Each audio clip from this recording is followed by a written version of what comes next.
everyone, this is Shokora Zouheikyoku aka Chocomint, and welcome back to our Let's Play of Sacrarium Gelus. In the last playthrough, we met another living god who is quite dangerous indeed, but at least we had Hymas who protected us, and we're getting closer and closer, and there's a hint of romance in there, or at least flirting. I wonder what will happen to this kind of romance though. I mean, we are a human and he is a god. Will it be like casual fun, or just friendship, or just friendly flirting? Well, I do hope it's something romance, like romance.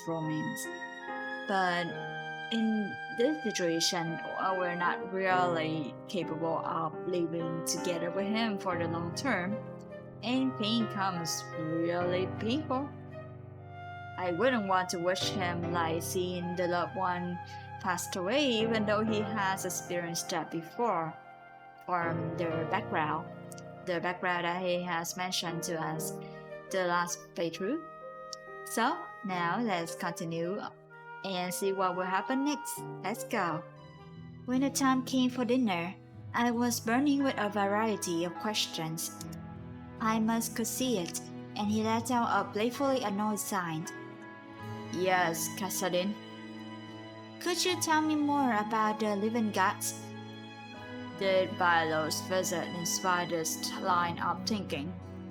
I nodded. Very well. What do you want to know?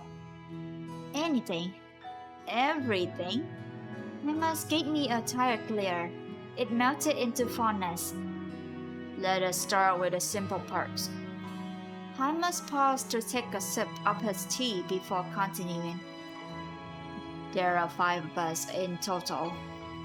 Amere, the avaricious, they who tore down the heavenly gates to soothe their own curiosity. Did they really? They did. They were curious about reality and how it could bend and break. Ooh, that sounds really cool. Sounds like a cool person. Their curiosity caused them to just walk into the heavens.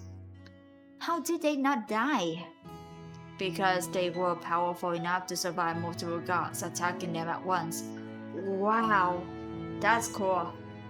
My jaw dropped. The oldest would, of course, be the strongest. I see. Who's next? Hymas, the deceitful, he who took death and fate by lying to everyone around him. The deceitful? I raised a brow. It's an annoying technicality. I survived death's curse on my people. How did you do that? Death used this place as an isolated storage unit. I found his journal and began to decipher it. Even with my limited magic at the time, I could figure it out. When he cursed this place, I used the spells I discovered to freeze my own time to avoid the curse overtaking me. Hymas held up his inhuman hand and wriggled his fingers, with some mild consequences.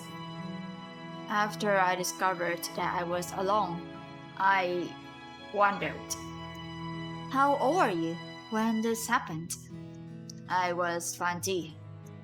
My heart broke for him then. I reached out and took his hand to give it a light squeeze. Hymas gave me a sad smile before raising my hand to his lips. His brief kiss was cold and soft. It was 8 years ago. Technically, it was longer. That doesn't make it any less tragic. True, the pain has lessened by now though. His thumb stroked the back of my hand. And now, I'm not exactly lonely. Aww. I feel a bit of embarrassed excitement surged through me then. Hymas let our hands fall between us without letting go. It gets worse, I'm afraid. Of course it does. Hymas chuckled at my grumbling. I used my new knowledge to save many lives in the coming years. I was always careful to keep my methods hidden, to hide myself from death. I felt my heart sink once I realized where this was going. I found a second community to call home. I built a new life, fell in love. His hand tightened around mine. I just stood there. The minute they found out, they called the gods down upon me. I was captured and imprisoned for defying death's breath and for breaking the chains of mortality. The gods could not kill me, so this was their only option. A story so similar to my own. Is that why? Somewhat. It did truly begin out of cultural courtesy. His cheeks turned lightly pink. Now is personal interest. Oh, ooh, that's sweet. I won't fail you. I know you won't. Shall I continue about the rest? Yes, please. It was obvious he mostly wanted to shove the topic off himself. I was still curious about the others. Next is Nekir, the violent, she who killed Justice in a fit of fury to soothe her own guilt. Killed a god. Killed a god with her bare hands. She had a little help from Emery and I, but she did most of the heavy lifting. Why? For reasons I can't say. Let's just say all of the gods were shaken when they realized that they could die. Ooh! The secret is kept only by Necaredo, so I don't know it. Otherwise, I imagine you would have bullied that into releasing your people. Exactly. Haima's easy agreement made me laugh. The final two are a pair. Biolo the Profane, he who broke the laws of creation for his own pleasure. The final two are a pair. I think this is like, it's a duplicate. Vtuber the Aberration, he who dares to exist despite his unnatural creation. Reproduction via sex is a divine gift of the gods, and it still isn't created from absolutely nothing. Mortals cannot create life from nothing, or they shouldn't be able to. Is it like a homunculus or something like that? Like alchemy? Biolo figured out how. He can create totally new things. Vivir is the product of that. They are both unhinged and terrifying. Oh, I shuddered while remembering the encounter we had. It's like a mad scientist, I guess. I can see why. From what I hear, Biolo's Sacrarium is constantly bumping out monsters, just to sate his curiosity. It's repugnant. I must practically spat out the last few words. It's probably for the best that the island is very isolated. He'll probably break havoc over the wise. Agreed. But wait, he's the fourth, you're the second. How is he stronger than you? Difference in all mortal life paths. I was an apothecary's apprentice with some mild magical knowledge. He was a mage from the beginning. Ah, age isn't everything. I must nodded. You're all in contact. Amery started it. Two boys getting lonely. His voice sounded fond then. They're a good person. Ah.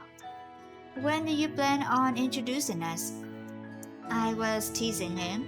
He had a surprisingly serious reply. Someday. After all, Amery would strangle me if I had a lover without telling them. I felt my breath catch. Oh, you're blushing too. Ooh. Is that what we are? Not yet, but maybe one day. Oh, so cute. His hand fluxed in mine. One day. Why not today? Hymus practically choked on the air. He reminded me of a startled cat. I mean, we have like 1 week to get to know each other. I think it's good enough to fall in love. It's not like you fall in love in like 3 days or 1 day or first sight or anything. It's like 1 week and more. Pardon? Why not today? Are you still uncertain? I mean, I do like you. Hymas was fumbling now. I just am aware of my ability to fall fast. So I wanted to avoid pressuring you. I laughed and leaned in close. Luckily, I fall just as fast, and especially if we're spending a lot of time together, like a week already. I see. His voice cracked a bit. You are adorable. I will bite you. Ooh, my spicy. Oh, God. I was trying to avoid a word so that it doesn't sound more spicy, but she actually said it. Kinky. Hymus let out a strangled groan of annoyance. Do you think they'll like me? I like you, so of course they will. We continued to talk about Amare and Nekare. Should I call Amir, Amar, Nekar, or should I pronounce like Amare and Nekare? For someone who seemed so isolated, he spoke of them fondly. It felt like listening to him describe his siblings. Time passed almost too quickly, but we passed it together. Oh, it's the last week already? So this is not like the second week, it's the last week. I remember he mentioning a month, so it should be like 4 weeks, right? And if I remember correctly, the last time we were at the second week. So, that's interesting. Or did I miss any week before? Hymus had called me out into the main room. He stood in front of the fire, eyes faintly glowing with power. I walked up to Hymus and stood beside him. I brushed my hand against his. Without missing a beat, his long fingers intertwined with mine. Even though he was still obviously elsewhere mentally, I could see a faint smile on his face. After a few seconds, the power faded, and he blinked a few times. My apologies. Someone else had called my name. That surprised me. Someone else is on the mountain. Yes, traders from the looks of it. Eager to get moving now that the weather has calmed. Hymus squeezed my hand in his. I had to make sure they have a safe path. Do they? They do now.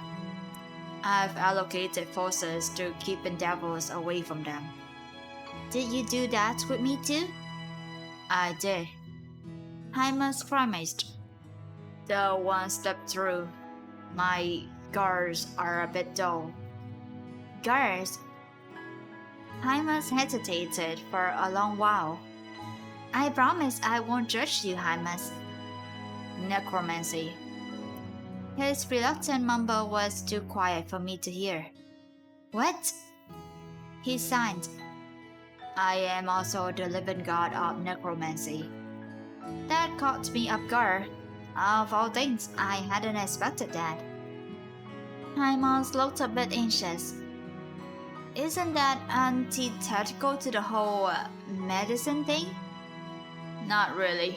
I know how to freeze bodies, so necromancy is obscenely easy for me.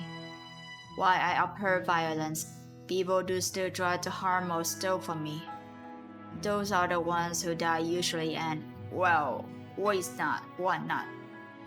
I remember an old legend at that moment. Wait, the skeletons on the mountain are real? Every kid was told the story of skeletons who shambled down the mountain to take away naughty children. I don't send them to take children, but yes, There are moving skeletons on the mountain. I gave at him. How do you control all of that? Elementals alone were hard to control, and I've seen Hymus wrangle more than I felt with ease. Necromancy was an even harder feat to pull off. I am very good at multitasking, and I have an air elemental supervising most day-to-day things. Ah, mm-hmm. They're also the one who alerts me if someone says my name on the mountain. You're not just always listening? That would be maddening very quickly. I tap my finger against my chin. How far can you reach? Violo managed to reach here, and I assume you can do something similar. I am unsure. It's a lot harder for me. It's easier to use the eyes of a raven, but even that can cause strain. Projecting my mind outside of empty gallows is like stepping into a blizzard. Very hard to focus. Also, very tiring. I try to avoid it since I dislike sleeping. You dislike sleeping? When I'm alone, yes. Technically, I could sleep for decades without knowing. It's a scary thought. My heart broke for him a bit. Fear and nerves make his words shake just a little. I can only imagine. Anyways, you are a distraction as always. Am I? You always seem to take me off track, at least. I asked to speak with you for a reason. The Benazir is almost done. I held my breath for a moment. Really? I thought we still had a few days. Yes, in about a day, the Benazir will reach the strand it needs to cure you. I would rather you not take it immediately. Why? That seemed like an odd request. It will technically be ready, but it will still be very raw. That would make consuming it a bit painful. I'd rather you wait longer, if you are willing. Will waiting make it hurt less? Yes, if it has time to refine itself, there should be no pain at all. I can wait a bit then. I didn't see any point in rushing this. I must gesture for me to follow him. I am going to show you where my Benazirs are developed. I blinked in surprise. Then I thought about it. Hymus had a slightly obsessive personality when it came to his wig. Even with me around, he could still lose himself in his wig. I also just want you to know where it is if you ever need one in the future. Panacea is really the wrong term for these things. In truth, it's my power manifested, and it can be useful for a variety of things. I have your permission to just borrow your power? Really? You're so sweet. Hymus cheeks? I'm going to assume it's cheeks. Hymus cheeks pinked a bit. It is completely understandable that I would give things to you, even pieces of me. Adorable. Oh, so sweet. Hush. He lightly swatted my shoulder. Hymus nodded his head in a direction. Come with me. We entered one of the many dark hallways of the Sacrarium. It was pitch black with only the soft glow of magical firelights that followed Hymus to light the way. The path was long and winding. Hymus held my hand the entire way. How am I supposed to get here alone? The lights will guide you. He gestured to the little lights in the hallway. Don't those only follow you? No, they just sleep here. They like my magic though, so they light up when I'm around. I've asked them to light the way for you if you come without me. Hymus raised a hand and a small swarm of the lights clustered onto it. He smiled briefly, faintly before shaking them off. What are they? Elementals of light and shadow. Those aren't separate things? Jaime shook his head. No, they are intrinsically both. Jaime held his hand out to gather some. Then he held them towards me to let me see the small clusters. When they were in front of me, I could see them flicker slowly. Sometimes little lights, sometimes little boys. Amazing! Nature always is. Hymus raised his hand up, flew softly to send them spiraling away. The ground beneath our feet slowly began to change. Instead of the usual sounds of footsteps on stone, we began to walk on snow? I kicked the ground lightly and let out a soft noise of surprise when I definitely kicked up some snow. My eyes were on the ground at this point, allowing me to notice the first little flower. Tiny flowers made of blue light began to pop up out of the snow. Slowly, these flowers grew bigger and bigger. They began to appear more often. In the distance, a faint light began to grow stronger. When my brain finally realized the beautiful view before me, it rendered me breathless. Oh, so pretty, wow. Let's see, oh, there's a tree there. And some green lights. Snow began to fall around us again. I stared at the tree in both awe and horror. Its beautiful branches twisted in the air, each one full of leaves crafted from delicate eyes. Most of the leaves were small and barely formed, but some had come into their full size. In the center of the trunk, a heart was encased in ice, still beating. Each heavy thought from it rolled into me like a wave. What is this? My core. All things, even gods, have cores. For mortals, our core is our heart. What makes mortal beings so vulnerable is that our hearts are within our bodies, fragile and barely protected. Any being, except for one, would be destroyed if their core was damaged.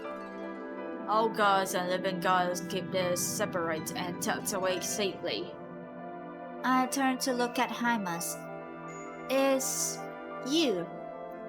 Hymas used his bare hand to shift open his robe.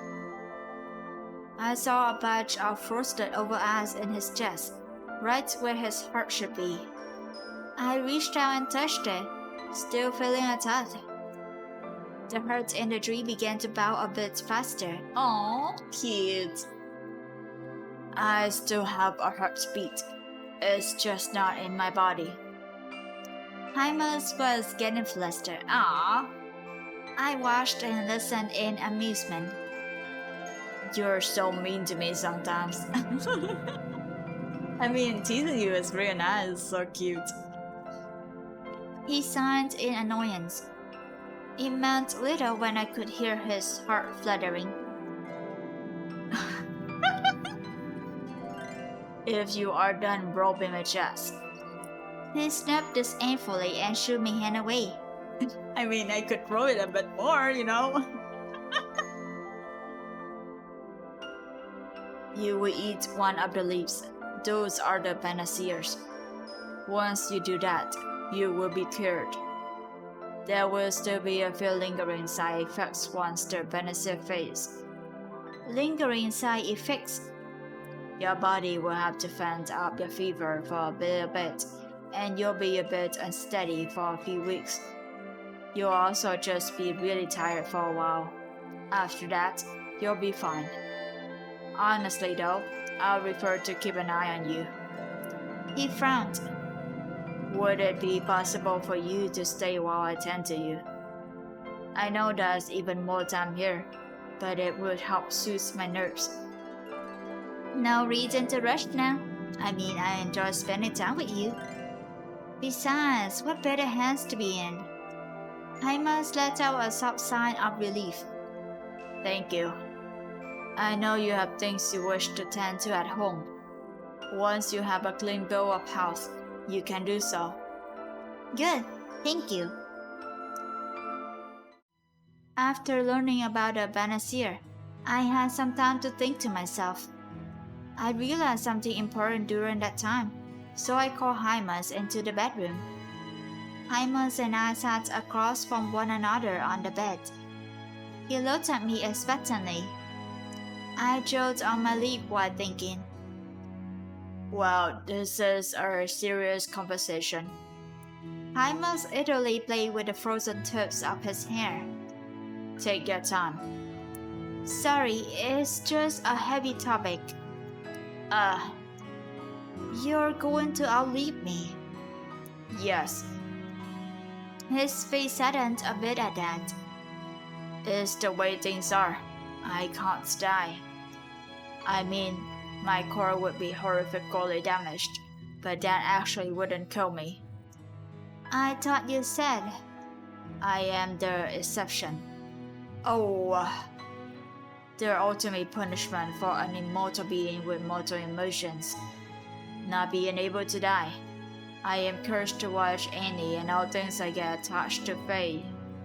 It hurts, but I will adapt." "That's still so sad." Hymas nodded in agreement. "I could technically delay that." "Are you implying what I think you are?" "I would never, ever make you fully immortal. Not being able to choose to die is worse than the house. But I could give you as much time as you want to make that decision." "Wouldn't that be very taxing?" Amare could help me figure out how to lessen the burden." The weight of that decision was heavy on my shoulders. "Do I have to decide right now?" No, of course not." Hymas was quick to answer. This just started. You still have plenty of time to make that choice. You can also rescind your decision at any point as well." I let out a sigh of relief. "It's a big decision." "Yes, it is. Take all the time you need to think about it." "Thank you." "Of course." With that heavy conversation out of the way, I also wanted to talk about how to approach my village. "Right, you didn't part on the best of terms." I nodded. "I'm still sad, to be honest." Hymas reached out and batted the top of my head. "Understandably so." "Oakler needs to face some kind of consequence for this. He can't keep getting away with these kinds of things." "The others also need to apologize for listening to him." "Well, there is a lot of risk in not listening." My heart twisted, causing my voice to break just a bit. "That doesn't matter. They were complicit in his actions. Thus, they owe you an apology." His eyes were dark for just a few seconds. "We'll get it out of them." Well, that sounded ominous, but I like it. "Please don't hurt anyone." "Don't worry, I don't need to hurt anyone." He flexed his fingers until his jaws cracked. "I have other methods." Ooh. Hymas. I really like it. I mean, it's not good to, scare people, but... Whew. What kind of consequence should this priest face for his arrogance? Hymas tilted his head at me. I don't know, really. The law won't be on my side since the judge owns the law, and they wouldn't want to look bad. So vengeance, not justice. Probably. He can't die. That would cause problems. We work together then, brainstorming what needed to be done. Change would come to Forstein once I was cured. The Vanity took a few days longer to refine to the point Hymas felt safe in letting me take it. The days we spent waiting were filled with us fine-tuning the plan for what was to come after. No matter what, I would reveal myself to Forstein. Oaklerden had to go as soon as possible. After dealing with that, I would return to the Sacrarium. The day the panacea was finished, Hymas immediately pulled me towards his heart. Why do you keep this place so dark? To confuse possible thieves and because it'll be a ways to constantly keep it lit. Ever practical. Of course. I looked up at the beautiful tree in awe. It was amazing to see how many leaves had turned perfectly white. By the way, Hymas, how is it snowing inside? Hymas premised. That is not a pleasant answer. Can I hear it anyway? He sighed. People have tried to attack my core. Even though that won't kill me, it would be extremely unpleasant. One of the words on my heart flash freezes and shatters whoever tries to harm it. He gestured to the snow. The snow is... Gas, is it dead people? I looked down at the snow. Hymas reluctantly nodded. This many people have tried to kill you. More, these are just the ones who try this method. Usually who preyed upon by madness and fate, as a cruel prank. They take advantage of my sensitivity when they can. Other times, it's just human folly. Sometimes people would start problems on the mountain's edge to lure me away. Small army comes in, doesn't come out. I'm assigned. I'm a bit lazy when it comes to security. So people can get in here away enough time. Okay, interesting. Besides there's journal, which I keep a close eye on. Nothing else here matters. Well, not anymore. Hymas looked over at me. Aww. I have something valuable to defend. Something the gods won't protect. I promise to be stricter on security moving forward. Hymas reached up and picked one of the perfectly formed leaves. It looked like a paper thin ice, slightly frosted over. To my surprise, I could almost see tiny snowflakes spinning in the frozen ice. Here, it should be painless. A bit chilly though. I looked around the frozen environment. I wonder why. Stop being sassy. Another time. Okay. He tapped the end of my nose with the leaf to make me take it. Oh, cute. Without hesitation, I ate it. It was almost like a pour of mint syrup had been poured into my mouth. As I swallowed, I felt a cool, refreshing energy slowly make its way through me. It will take a bit of time, but it will work. Hymas gestured for me to follow him. Let's get you settled in. You're going to feel very good for a few hours. Then very bad for about a week. I don't feel much of anything right now. Well, that was a partial lie. I hadn't had to take my medicine today, so I did have the beginnings of a headache. The ache was fading away. You will, I promise.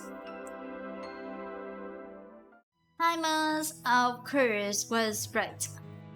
For a few hours after eating the panacea, I was practically bouncing off the walls.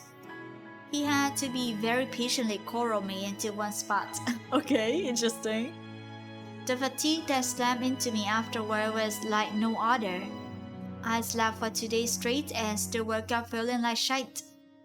Hymas did his best to not make it obvious he was juggling at me, but I caught him anyways. How cute. Luckily, I had the literal best doctor in the world to see me through my recovery. Why do all my muscles feel like that? Because your body was frozen while you were beginning to cramp. Hymas has unfrozen my body once the panacea had taken effect. It was not a fun process. This is why it is usually best to freeze the body when it is healthy and at peak performance. Wait. I blinked my eyes open and looked at Hymas' inhuman hand. Weren't you frozen mid-curse? Yes, I am in chronic pain due to the curse as well. He said it so nonchalantly I had to throw a pillow at him. To humor me, he let it hit him. Hymas. Isn't that double the pain then? Some from the curse, some from whenever you're injured. Hymas nodded. You learn to live with it. I do have some days where I just collapse in a corner for a few hours. There has to be something you can do. I'm working on it, I promise. For now, I am working on you. Give me your arm. I need to take a blood sample. Again? Yes. With a groan, I handed my arm over. It took about a week and a half to feel better. Once I did, the time came for me to go deal with the problems back home. Make sure not to lose your grip on the stuff. He fixed my head in order to quell his nervous energy. I won't. It felt odd holding his staff in my hands. The thing practically felt alive. Well, it was alive. Hyman's heartbeat thudded within the staff. The grey wood had come from one of the grey trees. The eyes had come from his core tree. I needed to remember that Hymas could be quite literal with his words. I won't be able to find you if you drop it. Yes, Hymas, I know. I will be very, very careful. Nothing I said managed to remove the concern in his eyes. I couldn't really blame him. After all, he couldn't physically follow me back home. We reached the boundary of his domain, and he was forced to stop. His hand pressed against the air, unable to move it even an inch further. This is it. I stepped out into the wild weather beyond the mountain. The howling winds were a shock after my time in the Sacrarium and Gelus. The bitter cold should have hurt, but the clothing Hymas had made me kept it at bay. Enchanted embroidery kept me comfortably warm at all times. Stay safe. I will. I reached back across the barrier. Hymas took my hand and pressed a soft kiss to it. I pulled our intertwined hands down and kissed the back of his hand too. Ah! He huffed. Come back in one piece. That's the plan. He squeezed my hand once more time before letting me go. I could feel Hymas watching me, even when I made enough distance and there was no way his physical body could see me. The familiar, comforting weight of his gaze lingered on my shoulders. The ravens came with me too. I would be quite the sight when I got home. The walk back was faster than a walk to the mountain. Part of it was Hymas' influence making the journey easier. Part of it was my better health. The only reason I was being carried back by an elemental was because of the teachers Hymas need to do later. I didn't want him to overexert himself, so I told him I'll just walk. The journey was almost certain in a way. The rhythmic falls of my footsteps and the staff helped me clear my mind. That calm broke a bit when I saw Forstein in the distance. Home. It was right there. For a moment, my mind remembered the horrible walk away from the village. The pain, the sorrow, the discontent. Back then, I had hoped just to survive.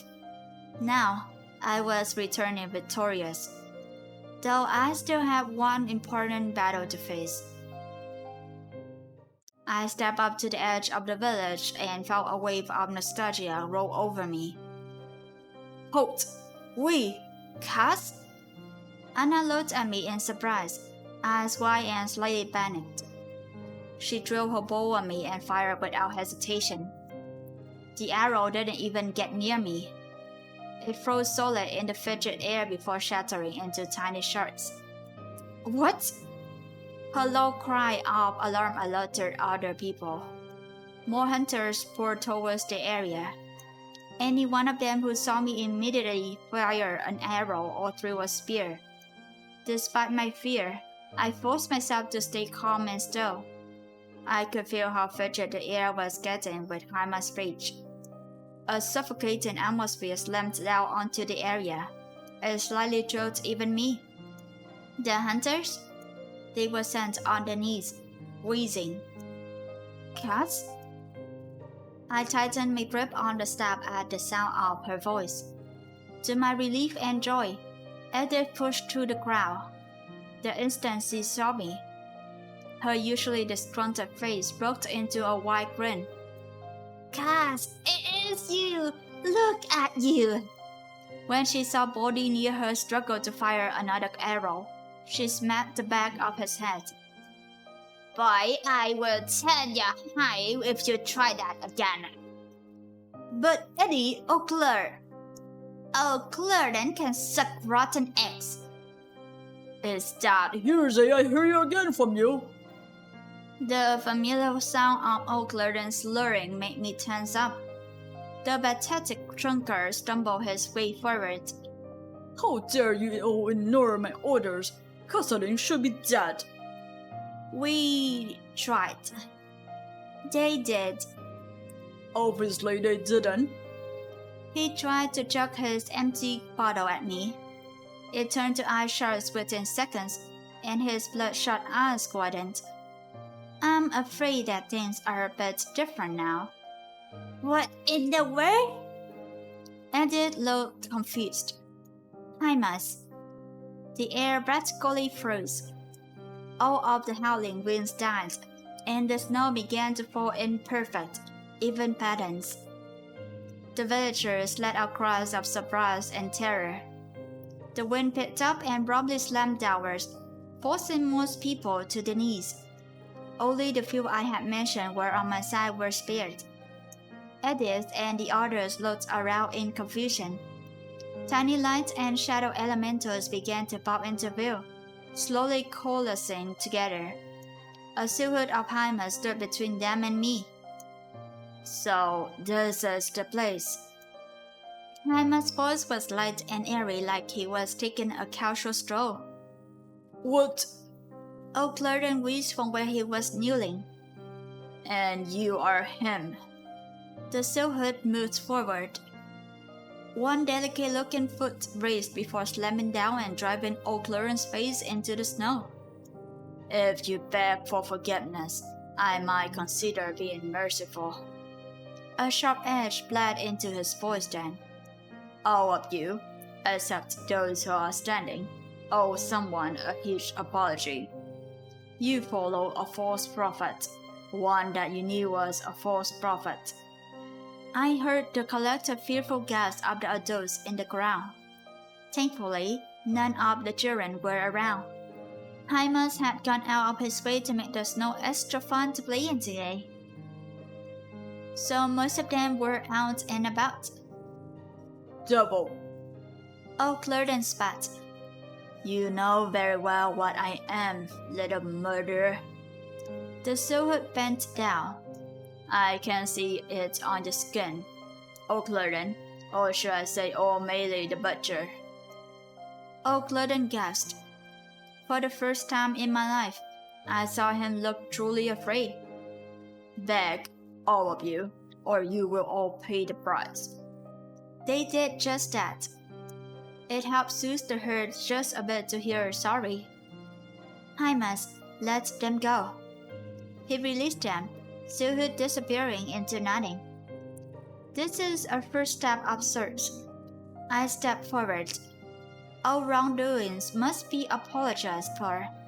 Then, we get to talk about how this will never happen again. To begin, O'Clair. I pointed at the man with the staff. Get out of Forstein if you don't want to be tormented for the rest of your life. Tell no one about why you left, or you will regret it. I want you gone by the end of this week. Unlike you, I'll give you time to make arrangements. I looked around at everyone else. The rest of us have a long village hall to attend. Dealing with the rest of the problems in Forstein was quite the headache. I just wanted to get back to Hymas, but there was always something else to do.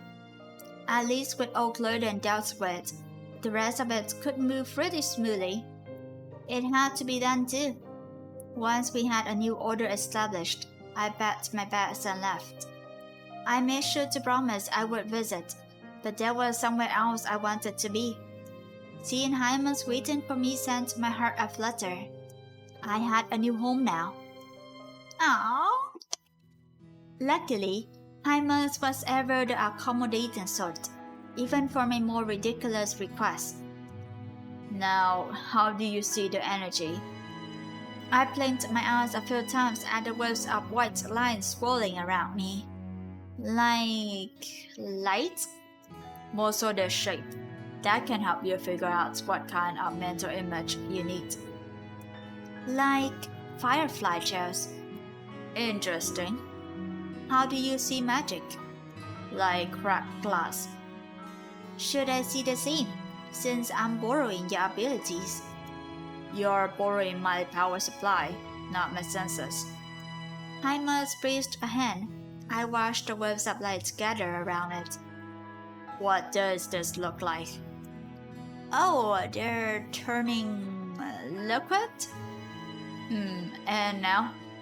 I watched the energy stop and harden, almost becoming metallic. Like metal.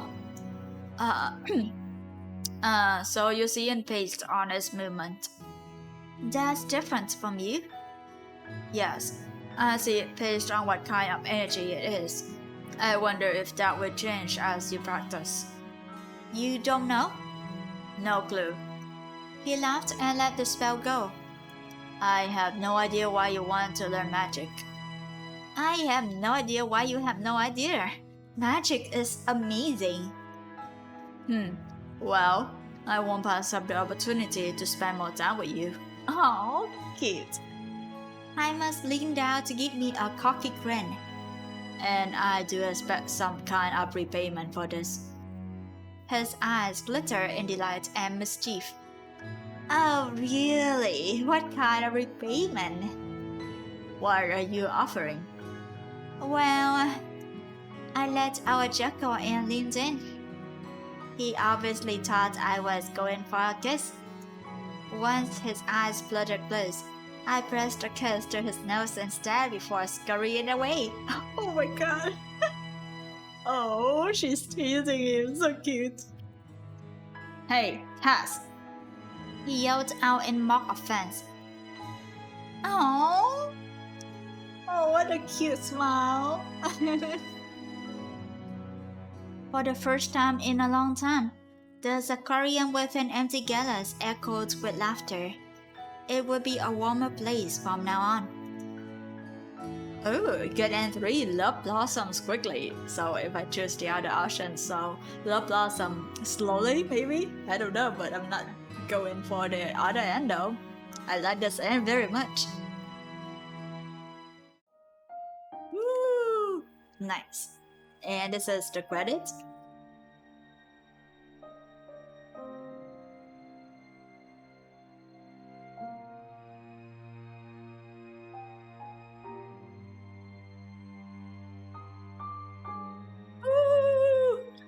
And that should be it for a playthrough of Sacrarium Gelus. I'm pretty sure there's another ending, but I like this ending already, so I'm going to keep that ending. And anyone who is interested and curious can play it themselves to see what endings you can get. Since the game is free, so feel free to download the game and try it yourself. It's a really nice experience actually. And you can choose the options different from mine if you don't like what I chose. I just like my Catherine being nice and cute.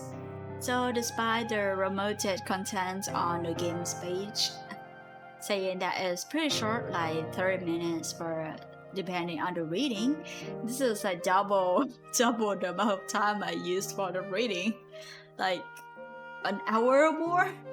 So that's quite a lot of content, more than I expected. Maybe it is applied for the submission version of the game to the game jam, since this is like their updated version, so maybe that's the case. but I enjoy the additional content since it shows more like interaction between Cassadine and Hymus, and it's very, very cute. And now let's move on to the review of the whole game. So Sacrarium Gelus is an interesting game that you can play for the winter, since the theme of it is quite sad but also happy at the same time. It's like the mood is quite somber. It's not like bright colors or something like that. It's mostly white and gray and black, maybe some blue and green over there, but mostly pretty somber, like tame feeling over there. First, the story is very good. I really like the pacing. It's gradual and nothing really skipped at all. I like the pace it sets. The interactions between the characters and the pace that the relationship develops is very good. You can choose to have the relationship faster or slower depending on your preference, and that's a nice touch. Of course, the opening is a bit shocking, but it works. And the flow is good. It's understandable what happened and happened. We have the beginning and we have the end, where the beginning conflict are solved and everyone had a happy ending. So that's pretty nice. They also mentioned the aspects of Pasadena being dead before Imus, since our protagonist is a human and not a god. But we have the option to form Hymas help to live as long as we want, and until the day that we decided we don't want to live so long anymore with Hymas or something like that, then we can rescind that option. But if to that point, it's gonna be quite sad for Hymas, but there's a choice, so I like that very much. Next is so generally in summary, their story is about the accursed protagonist who tried to find help or cut through empty galleys in order to reach the nearest village for help. But in the way, we managed to get help from a god instead, and then they fall in love and live happily ever after. So that's generally what had happened on this playthrough. Next, we moved on to the characters. So we only have one love interest in here, but we have a lot of different options to interact with him. Like, we can think of bad things about him, like jealousy or intention to steal from him, which I suspect will be a bad ending, as he did mention some people who wanted to try to steal from him end up becoming something else, like bones and snow, and yeah, that's not a pleasant thought. Or we can get to know him better, his background, his past, the sad thing he's experienced, and then maybe love will blossom as we meet each other every day for 1 month and spend time together, like almost all day. So that's a really rapid way to develop a relationship, actually. It's not like some couples only meet each other like 2 or 3 times a week, or maybe once a week, and even just a date or 2. So this one is actually a good point to develop a relationship rapidly. But there's also some time for them to get comfortable with each other, and I feel like this relationship would last long with the way they interacted with each other, their personalities, and the maturity of what they say and do. I really like that. Both Hymas and our protagonists are pretty mature, and they talk to each other a lot and express what they feel. That's a very important thing to do in a relationship. Communication is key after all, and I really like that. They discuss with each other important stuff like how to deal with the village that had driven our protagonist out, and what to do with the terrible, disgusting priest who used the power that he got from someone else to do bad things. So from that we have there's an end for everything. There's consequences for each actions, and I like that. I really like something. It's like karma. So you did something wrong, then you have to face the consequences for that. Very nice. It doesn't leave us with something frustrating like that first get away with that or something like that. Of course, it's not really feel satisfying for the priest, or they just driven out of their village, but at least there's something. It's not like at least the village is better now, and there will be less people affected by it. Like if anyone else were to got a curse from something, they'll at least not being driven out in the snow without any clothing, food, or water, or anything to survive. Like no time to back at all, like our protagonist. So maybe better for the village. And after that, it's back to the empty Gelus to live together with Hymus, and oh, that's so really cute. Aside from the character personalities of the characters of protagonists and Hymus, because both of them have kind of defined personality, just it's not like blank personality. Our protagonist does have like teasing part, cute part. They're not really embarrassed much, like they're not really shy either, but they did little teasings and everything. So quite assertive. I like it. They're not pushing things too. So a good judge of character, a social person, like really good at talking to people, reading people, talking to people. That's very nice. Hymus, despite his stoic expressions and everything, is quite emotional in his feelings. Kind of. Well, emotive in his expression. We can see the different expression on his face when he is surprised, when he is smiling, when he is blushing.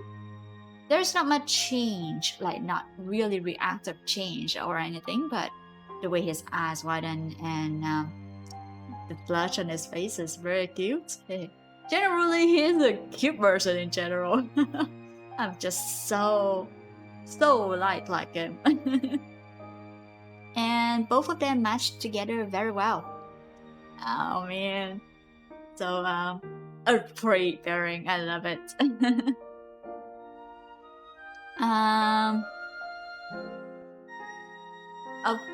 Of course. Oh yeah, I forgot. Regarding the story, we did get after the character, we move on to I guess the story building, the lore, the world building. I'm going to go I'm going to list like some the things that on top of my head right now. So I like the world building in this game. It's not like it's gradual review of the world about the history, the legends, the cursed, the information about the curse and background of Hymus is done very well. I really like it. Of course, there's a lot of questions and a lot of mysteries regarding Hymus and everything. Since he did mention some gods and we didn't have the chance to meet all the gods, like Amare, Sarah, Amaranth, and we did met Violo, but that's not a good impression at all. I'd rather not meet that person again. Lots of things that can be expanded on, and I believe they are making a new game relating to this word, I think. And that's exciting. I'm looking forward to any demos or something happening. I wonder if in that one we will be able to see any Hymas cameo. Do our characters have cameos or not? I haven't read their information yet, so this is just me thinking about the potential of the game. But it will be real fun if the romance is canon, but on the other hand, we have their friendship ending, so that may not be happening. I mean, I don't think we have any canon ending at all, so maybe not. But it would be great to see more of Hymas. What a sweetie. Next is music, I believe. If I remember correctly, I heard 2 type of music here, and in the credit there's someone who do the OST, maybe both of the OST. I'm not sure, I couldn't remember, but the OST works really well. I like it. It fits the theme of the game and everything. During the sad situation and during the heartfelt situation is pretty good too. I love that. Very good job. Next is the design, the UI. Of course, again, it fits the theme. Everything works really well. The sprite looks pretty good. I like the art style. It's like a painty kind of art, and it works very well. Oh man, Hymas is pretty pretty. I love it. And you can see here the menu screen art styles. Then we have the extra section that we can take a look at the gallery and endings and everything. And of course, there's a lot of ending I haven't finished yet, but I'll leave it to everyone else to try it themselves to see if they can get any other endings or if they're interested in any other endings. I believe mine was a romance, but normal, the fast romance ending, and there's another type of romance ending, and friendship ending, and bad endings, I believe. So try it out yourself since the game is free and you can download from the link I will be linking below in the description of the game page. So feel free to try it out if you're interested in it. Moving back, we have the extras and options. The option screen is also stylized too, so fits the general theme of the game, makes it work very well together. And that should be it for the review of Sacrarium Gelus. I really enjoyed this game and I recommend everyone try this out because this is a sweet little game. There's a shocking beginning at first that makes your heart bum and makes your heart hurt, or a lot of feelings regarding it. But after that, we have a really gentle love.